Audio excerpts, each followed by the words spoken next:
ఆ పేపర్ తీసుకొని ఆ పేపర్ ఎన్నో పట్టుకొని ఇది చూపిస్తారు మీకు నిన్న. నేనన్నా బాధ్యత గల ప్రభుత్వం జరుగుతున్న పరిణామాలు ఏంది, రైతాంగం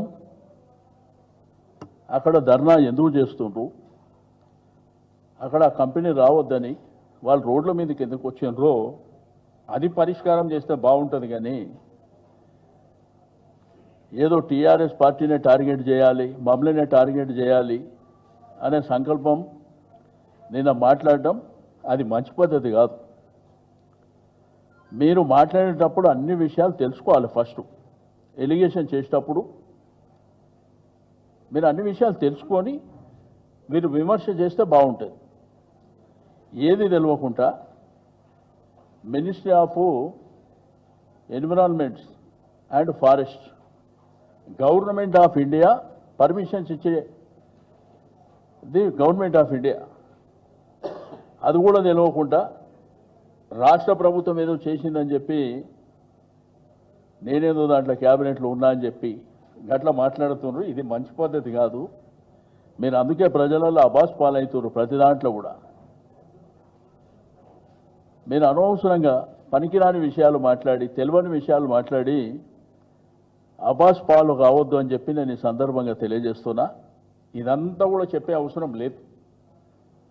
మీరు అనవసరంగా లేనిపోని అంశాలనన్నీ లేని ఉన్నట్టు చెప్పేటువంటి ప్రయత్నం చేయడం దుర్మార్గమైనటువంటి చర్య. రైతులు ఇబ్బంది పడుతున్నారు, వాళ్ళకి న్యాయం చేయండి. రైతులు ఎందుకు ఇబ్బంది పడుతున్నారు, ఎందుకు రోడ్ల మీదకి వస్తున్నారు, వాళ్ళకి న్యాయం చేయండి. అది వదిలిపెట్టి మీరు ఈ పనికిరాని ఎలిగేషన్స్ పెట్టవలసి రెండోది లేనిపోని క్రియేట్ చేయవలసినటువంటి అవసరం లేదని చెప్పి తెలియజేస్తాను.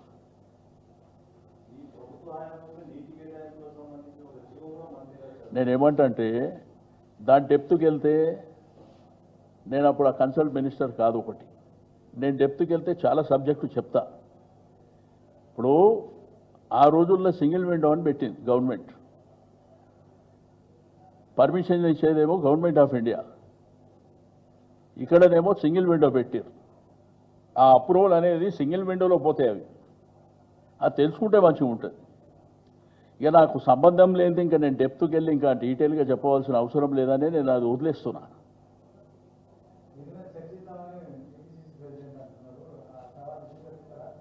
హండ్రెడ్ పర్సెంట్ సవాల్ ఏమంటున్నా, నేడు కంటే ఆడికి ఎక్కడంటే అక్కడ. నేనేమంటున్నా, ఒకవేళ నిజంగా సంబంధం ఉంటే నేను రాసిచ్చేస్తా అంటున్నా కదా. మీరు డాక్యుమెంట్ ఏమన్నా రెడీ ఉంటే తెచ్చుకోండి, రాసిచ్చేస్తా అని చెప్తున్నా. దాంట్లో ఎనికి తగ్గేది ఏం లేదు. నేనేమంటా, మీరు ఎప్పుడన్నా కానీ విమర్శలు చేసేటప్పుడు అథెంటిక్గా చేయండి. ఏది పడితే అది మాట్లాడకండి. ఎందుకంటే మీరు బాధ్యత గల వ్యక్తులు. అబాస్ పాలు కావద్దనే మీకు. రెండోది, నేను వాళ్ళు చెప్పవలసిన అవసరం లేదు. మీరు గూగుల్లోకి వెళ్తే టోటల్ ఇన్ఫర్మేషన్ మీకు నేను దాంట్లోకి తీసేదే ఇప్పుడు మీకు ఇచ్చినాయి. అదే అన్నా, నేను తీసిన దాంట్లోకే చెప్తున్నా.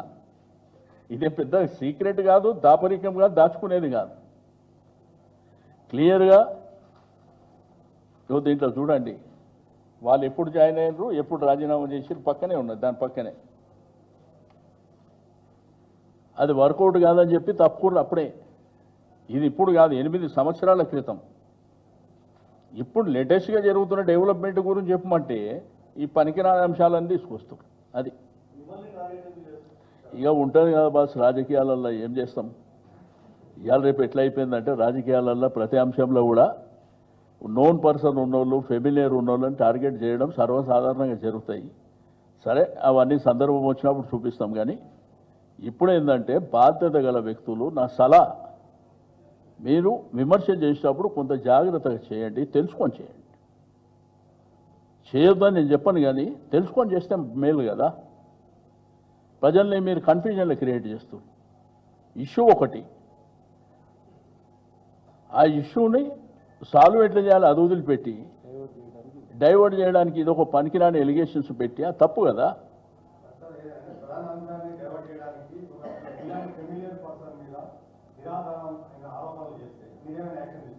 నేనేమంటున్నా, ఫస్ట్ టైం కాబట్టి నేను అంత దాకా పోతలేను. తప్పకుండా లీగల్ ప్రొసీడ్ కావచ్చు. కానీ నేనేమంటా అంటే బాధ్యత గల వ్యక్తులు కాబట్టి ఇప్పటికైనా కానీ మాట్లాడేటప్పుడు ఆచితూచి అన్ని ఇన్ఫర్మేషన్ తీసుకొని మాట్లాడండి అని చెప్తున్నా. ఫర్దర్గా జరిగితే మాత్రం తప్పకుండా లీగల్గా ప్రొసీడ్ అవుతాం. Thank you. నేనేమంటున్నామా, అది మన గవర్నమెంట్ది కాదమ్మా, అది దాదంతా ప్రాసెస్ అంతా సెంట్రల్ గవర్నమెంట్ డిపార్ట్మెంట్ కూడా మీకు MOEF ministry of environment and forest వాళ్ళు ఇచ్చేది, స్టేట్ గవర్నమెంట్ సంబంధం ఉండదు. స్టేట్ గవర్నమెంట్కి ఏంటంటే ఇక్కడ పొల్యూషన్ కంట్రోల్ కావచ్చు, వేరే ఏమన్నా ఉంటే వాళ్ళు సింగిల్ విండోలో అప్లై చేస్తారు, సింగిల్ విండోలో ప్రాసెస్ జరుగుతుంది, అది పర్టికులర్ ఏమి ఉండదు. నేను అంటుంది రాజమండ్రిలా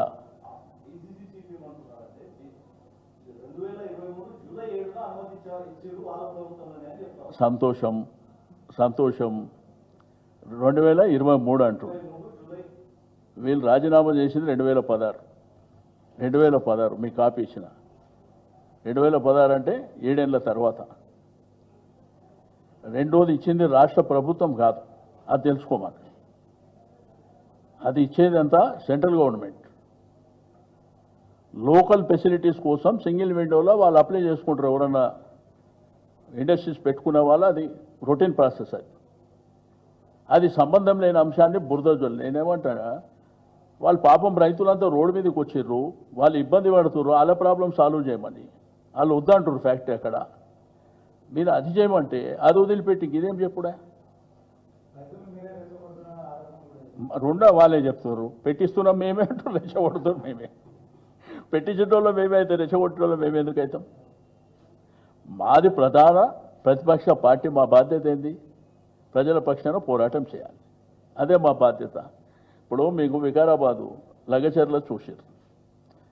ఇనిషియల్గా ఆ రోజు గొడవ జరిగినప్పుడు మీ సమక్షంలోనే దీనికంతా ప్లాను స్కెచ్ చేసిందంతా కేటీఆర్ గారు, నరేందర్ రెడ్డి అని చెప్పారు. SC/ST కమిషన్, NHRC వాళ్ళు ఇప్పుడు అంతా ఫీల్డ్ విజిట్ చేస్తే ఏం చెప్తారు? ఎటువంటి హరాస్మెంట్ జరిగింది, ఏ విధంగా టార్చర్ చేసిర్రు, ఏ విధంగా కొట్టినరు, మరి వాళ్ళు ప్రత్యక్షంగా వాళ్ళు పోయినప్పుడు చెప్తారు కదా, మీ పేపర్లో టీవీలో వస్తుంది కదా. దానికి ఈడ కూర్చోడంటే ఈడికెళ్ళి ప్లాన్ చేసిరని చెప్పారు వాళ్ళు అప్పుడు. ఇప్పుడు రియాలిటీ ఏందనేది తెలిసిపోయింది కదా. కాబట్టి నేను ప్రభుత్వానికి సలహా ఇచ్చేది ఒకటే, మీరు ఏదైనా బాధ్యతగా చేయండి, రియాలిటీగా పోండి. అన్నసరి లేనిపోని అంశాలని ఇష్యూ ఒకటి జరుగుతుందంటే మీరు మందు వేరే దగ్గర తోలాడతాం. ఇష్యూ దగ్గర తోలాడండి ఫస్ట్. ఇక నేనేమంటున్నా చూస్తుంది, ఇప్పుడు కోర్టు కూడా ఈరోజు ఏం కామెంట్ చేసింది ఫుడ్ పాయిజన్ మీద. ఇక ఈ అటెన్షన్ డైవర్ట్ కావాలంటే ఏదో బట్ట ఒకళ్ళ మీద కాల్ చేసేసేయాలి, అది డైవర్ట్ అయిపోతుంది. అది కాదు కదా పద్ధతి.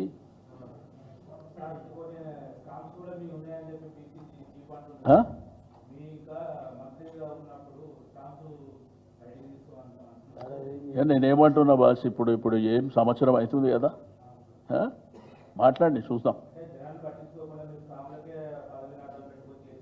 ఇక నేనేమంటున్నా, గవర్నమెంట్ వచ్చి సంవత్సరం అవుతుంది, ఇంకా 4 సంవత్సరాలు ఉన్నది.